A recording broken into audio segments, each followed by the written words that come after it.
U Bačkim Petrovcu pred cali rok organizovani rižni podiji predstavi vjazani za 150 ročnicu Slovatského teatru.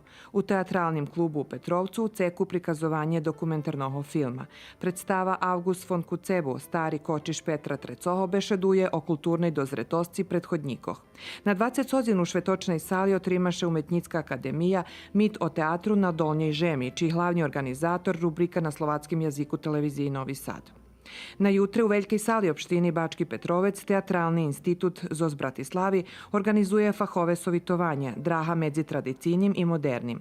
Fahove sovitovanje unapljamene na juvilej Slovatského vojvođanského teatru ZOS točki patrenja istoričaroh, kritičaroh, režiseroh, dramaturgoh i novinaroh, a budze bešedi o osoboh i podjijoh kotri formovali slovatski teater u Vojvodini. Na jutre na 20 premijera predstavi pod baldahinom, a na nedzelju u Matici Slovatskej buduše čita z radiodrami i zabuti teksti.